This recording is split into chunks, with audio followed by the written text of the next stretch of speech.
I didn't come to the neighborhood watch meeting expecting anything from it. That's the first thing I want to say, because people who haven't lived through being doubted their whole life always act like the moment is supposed to feel dramatic. Like you walk in with your chest out and a speech ready. I didn't have that. I had a scuffed canvas bag that looked like it belonged to somebody who moved around too much. It was the kind of bag you'd ignore in a grocery aisle. The straps had been tightened and retightened over the years. The canvas had a few dark stains near the bottom where rain had found a way in. I carried it the way I'd been taught, not trying to impress anyone, just keeping hold of what mattered. The community center smelled like coffee that had been reheated too many times and floor cleaner that never quite removed anything. Folding chairs made a low murmur as people sat down. There were pamphlets on a table with block letters. Home security, report suspicious activity, community partners. Darlene had been the one telling me the meeting was on Tuesdays. She'd seen me walking with groceries a couple blocks back and asked if I lived in the area. Her voice had been direct, but not cold, like she was used to getting straight answers. When I told her I was staying with someone for now, she hadn't pressed. She just pointed me toward the center and said, "Come by. Folks here like to know who's around." So I came by. I took the last empty chair near the back. I kept my bag on my feet like it was a piece of furniture that didn't need permission to take up space. At first, nobody looked at me long. A man near the front, broad shoulders, baseball cap, a key ring jangling like it had its own personality, kept glancing in my direction. The glances weren't curious. They were measuring me for whatever category their mind had already made. I'd learned that look. In the service, people have assumptions too. They build them from silhouettes and patches and the way someone stands. Sometimes those assumptions are wrong in ways that hurt. When you've done enough years in uniform, you figure out how to survive being seen incorrectly. You don't fight every wrong idea with a right explanation. You let people show you what they really mean. That meeting went on without me feeling like I belonged in it. There were the usual updates. A car break-in from last week, a kid's bicycle taken from a porch. We're trying to get proactive.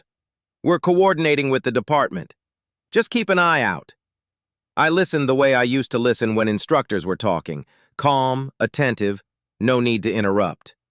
Then the discussion shifted. It always does.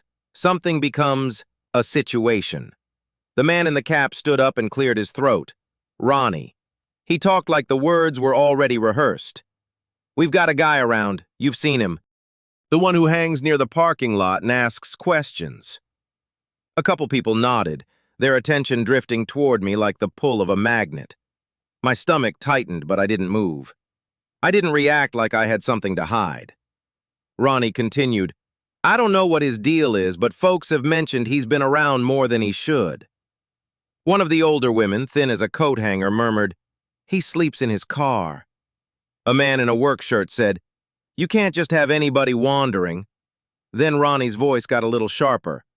"We should handle it. Make sure he isn't trying to—" He paused, letting the fear fill the space. "Taking advantage of people." Taking advantage, I repeated inside my head quietly, because that phrase was the kind that makes a person turn into a suspect before anyone speaks to him. They weren't speaking to me, not really. They were talking around me. I watched Darlene. She sat with her hands folded. Her eyes stayed on Ronnie's face, not on me. It was like she was tracking something she didn't want the room to miss. Ronnie pointed casually in my direction. Some of us have seen him near driveways, asking about packages, asking questions about who's home, like he's sizing people up. A couple people laughed, not mean laughter exactly, more like, "Can you believe it?" I didn't laugh. I kept staring at the floor for a moment because the floor was easier than looking at faces that were already done with me. I thought about the first time somebody called me a drifter. It wasn't in the service, not exactly. In the service, even the ones who weren't kind still respected rules. But after I came home, the world didn't want rules. It wanted a story it could understand. When you don't fit cleanly into their idea of somebody, people treat you like you're made of suspicion. Ronnie leaned forward. "Anyway, I'm saying we need to document what we've seen." And if he's running a scam, if he's collecting money or trying to... He stopped again. He didn't want to say extorting or fraud because those words would require specifics, but he didn't have to say them. The room filled in the rest. I felt the canvas bag on my foot shift slightly as my weight moved. My fingers tightened around the strap just enough for me to remind myself I was still there. Darlene finally spoke. "Have you talked to him?" Ronnie gave a shrug. "Talked? I've seen him. That's enough." There was a silence after that, not a long one, just long enough for me to hear someone's pen click. Darlene looked toward me. "Walter," she said. She said my name like she hadn't heard it from someone else, like she'd made the connection herself. I lifted my eyes. People in the room went still for a moment. Some of them looked away immediately, like eye contact was an obligation they didn't want. I stood when Darlene spoke again, gently but firmly.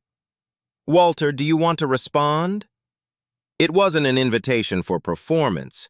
It was a question you would ask if you cared whether the truth was there.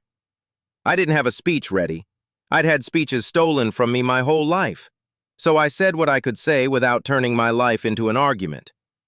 "I'm here because I live nearby." Ronnie's mouth tightened. "Nearby," he repeated, as if the word itself wasn't convincing. I kept going. "And if people are worried, I'll answer questions. I'm not hiding." I didn't say what I'd learned about being accused. I didn't say how it feels when nobody bothers to listen. I didn't explain anything about my service either. Not yet. Because the truth is, if you have to keep explaining your worth, it means the room hasn't decided to see you. Dignity isn't a thing you shout. It's a thing you hold on to quietly while the world scrambles to decide what you are. Ronnie stepped closer, hands on his hips like he'd been appointed to lead the interrogation. "All right then," he said. "Let's talk specifics." He looked at me the way a person looks at a bill they think they can avoid paying. Darlene leaned forward. "Ronnie, we should be careful. There's a process." Ronnie waved her off. "Process is for people who have it together." The comment hung there like smoke. Then Ronnie turned back to me and pointed at my bag. "Where are you getting money? Folks say you asked for donations, like you needed help. Cash." That made the room shift. The attention became sharper. People love details, especially details that make somebody else look guilty. I looked at Ronnie's face. I didn't look at the rest of them. He wanted a reaction. He wanted me to either deny everything in a way that sounded defensive or admit something small so he could build the rest. Instead, I reached down slowly and opened my bag. I didn't do it like a trick. I did it like I was laying something on a table. If someone wanted to see, they would. Inside, there were a few simple things. Folded socks, a small hygiene kit, a notebook with a worn elastic band, and a folder made from clear plastic sleeves. The room exhaled like it was relieved, not because they were kind, because they expected nothing. Ronnie's eyes narrowed at the folder. "What's that?" "My paperwork," I said. "Why bring paperwork to a neighborhood watch meeting?" he asked, like I'd committed some kind of offense. I kept my voice even. "Because people ask questions. If it's needed, it's there." He reached toward the folder before anyone else could stop him. I didn't pull it away, I just let him touch it. That's another thing you learn in uniform. Sometimes the safest move is letting the person who's wrong reveal they're wrong. People rarely need help showing their intentions. Ronnie flipped a page inside the plastic sleeve, then another. His eyebrows lifted, not in recognition, in surprise. He looked down, and his mouth moved as if he was trying to read without sounding out loud. "What is this?" Ronnie asked. I didn't answer right away. I watched him scan the document. The room watched him scan it too. There were dates on it, printed cleanly. There were letters typed in official formatting. There was a name and a service number. And there were notes from offices that no one in the room would ever have reason to look at. The kind of records that only become visible when something goes wrong. Ronnie's face changed, just slightly. Then he looked up at me. "This doesn't make sense." Darlene stood straighter. "Ronnie," she warned. "What do you mean?" Ronnie's hand hovered over the folder as if he wasn't sure whether he'd touched something dangerous. "This is This is from the VA. A man near the wall let out a quiet, "Oh." The air in the room shifted again, the way it does when people realize they've been wrong about the shape of the problem. Ronnie kept his eyes on the document. "But people said you were just—" "Just what?" I asked. It came out calm, not sharp, just steady. Ronnie swallowed. "I don't know," he admitted, and his voice sounded smaller than before.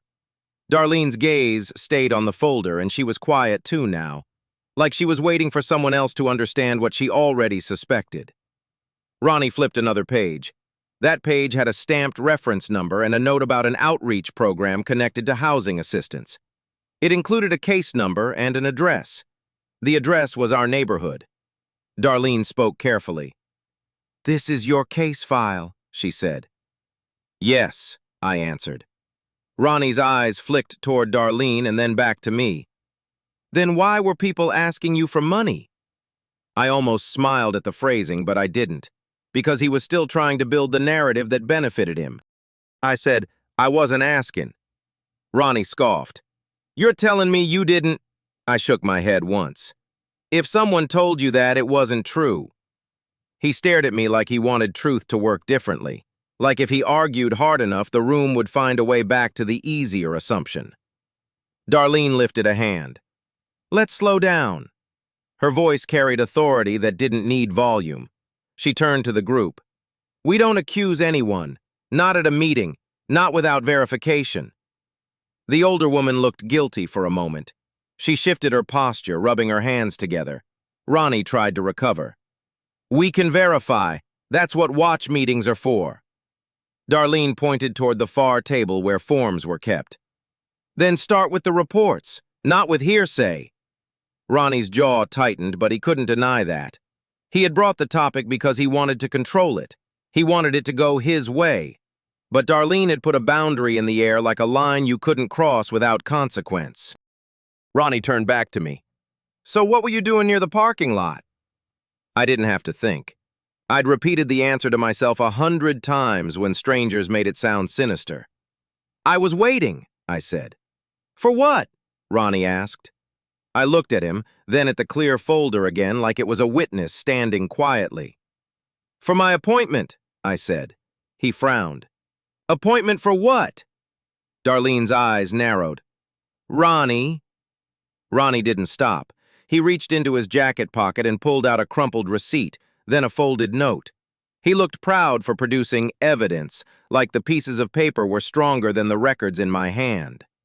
"I've got this," he said, "from someone who gave you money." My attention went to the paper. I didn't recognize the handwriting, or rather, I recognized it the way you recognize a lie when it's dressed in familiar clothes. The note was casual. It talked about helping a man out and included a dollar amount. It didn't include a date, not really. It didn't include any organization name. It didn't include a phone number. It was exactly the kind of proof someone uses when they know it can't be checked. Ronnie held it up. "See? Someone paid you." The room leaned toward him again. People are easy to pull when they think they're being given certainty. I stayed still. Darlene watched Ronnie the way you watch someone trying to talk their way past a locked door. "What's the date?" she asked. Ronnie hesitated. He looked down at the note as if it might provide him with an answer. There's a date," he said quickly. He pointed at a smudge. The smudge wasn't a date. It was a coffee stain, a smear that could be anything.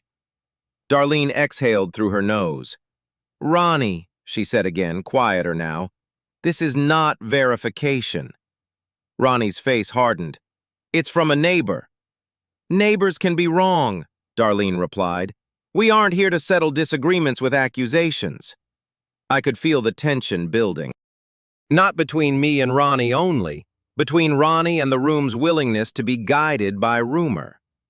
Ronnie glanced toward the back of the room where the meeting coordinator sat with a binder. The coordinator wasn't looking at him. She was looking at Darlene like she was waiting to see what kind of leader this would turn into. I saw Ronnie choose a different angle. He lowered his voice as if he was making a more reasonable point. "I'm not saying you did something on purpose, but you understand how people get suspicious, right? with money involved. I finally spoke the sentence that made the room go quiet. Someone offered me money if I'd stay quiet, I said. No explanation, no details, just the fact. The room didn't know what to do with it. Ronnie's eyes widened a fraction. Darlene's posture shifted, sharper now. Who? I looked straight at Ronnie. I didn't accuse him with a dramatic gesture. I didn't point. I didn't spit out names like they were confetti. I just said, "You know what I'm talking about." Ronnie went still. And in that stillness, I saw it. The moment where the truth stopped being a story people told and became a thing with teeth. Ronnie's hands tightened around the folded note. That's not true. I nodded once. Maybe you think it is. I turned my gaze to the room and kept it steady. I didn't come here to argue. I came here because I wanted to be around people who live nearby. I didn't want to be a rumor. A woman near the center, someone I hadn't noticed earlier, spoke up. You mean you didn't take money? I didn't take money, I said. And you didn't ask anyone for anything, she pressed. No, I said. Darlene stepped closer to the chair where Ronnie had been pointing at me. She picked up the crumpled note gently, not like she was offended, but like she was handling something fragile that might break into pieces if forced. She held it up so the room could see. Then why does this lack any date? Why is it unsigned? Ronnie opened his mouth. Nothing came out. Then Ronnie did what people do when they realize their attempt at control isn't landing. He pivoted. He brought the conversation back to me being a problem, like that was the only way he could protect himself from the question of why he brought the note in the first place. Well, he said, doesn't matter. The point is the community needs to be safe. Darlene nodded once, accepting the premise. Then she shifted it. Safety means we stop letting the loudest person decide what's true. She looked at me. Walter, can you tell us what your next appointment was supposed to be? I didn't brag. I didn't perform. I looked down at my folder and found the page with the outreach details. The appointment had been set weeks earlier. It was for a housing assistance coordinator. It included the address of an office and a time window. I read what was on the page, not what I wanted people to hear. It was for a case review. Last Thursday. Ronnie's eyes flicked fast. Darlene caught it. She said, Thursday, slowly. So the rumor people spread at the meeting tonight about you asking for cash was spread after you missed something. Am I right? Ronnie's mouth tightened again. He was trying to decide how much truth was already out in the open. Darlene turned to the coordinator with the binder. Can we check if Walter reported missing an appointment? There should be a note in the local log. The coordinator looked uncertain. We don't keep VA logs here. No, Darlene said. We keep neighborhood incident reports. If someone approached Walter for money, that would be a report. If someone saw him near parking lots and got disturbed enough to call in, that would be documented. We can check. The coordinator hesitated, then nodded. She stood and opened the binder. While she searched, the room returned to its own discomfort. People weren't mad at me. They were mad at themselves for how easily they'd followed Ronnie. I felt the urge to tell them to stop looking at me like I'd been hurt. But I didn't. I'd been hurt enough. I didn't need their apologies yet. I needed the truth. The coordinator flipped through pages, her finger dragging slightly across printed forms. It was a sound that felt too loud in a room suddenly afraid of what it might find. Then she stopped. She lifted a page and cleared her throat. There's an entry here. Not about a scam, she said. About a complaint. The room leaned in. Ronnie's shoulders stiffened. The coordinator continued. It's dated 3 days ago.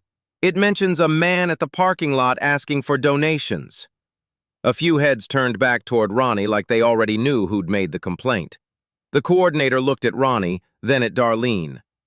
The contact listed is, she paused to read, Ronnie H. Ronnie's face drained. It wasn't a big dramatic collapse. It was small. A shift you'd miss if you didn't care about details. But I saw it, because I'd seen men lose composure in briefing rooms where seconds mattered. Ronnie tried to speak. That's not... Darlene's voice cut in, calm but firm. Read the rest. The coordinator swallowed and continued. The note says the person was approached by a neighbor offering to help. It says Walter declined. It says the neighbor felt awkward and wanted him gone. The room went quiet in a different way. Not the quiet of people waiting for a verdict, the quiet of people understanding they'd been used. Ronnie's note in the binder didn't line up with the crumpled receipt he'd brought. It didn't line up with the rumor. It lined up with something else. A person trying to turn the community's fear into leverage.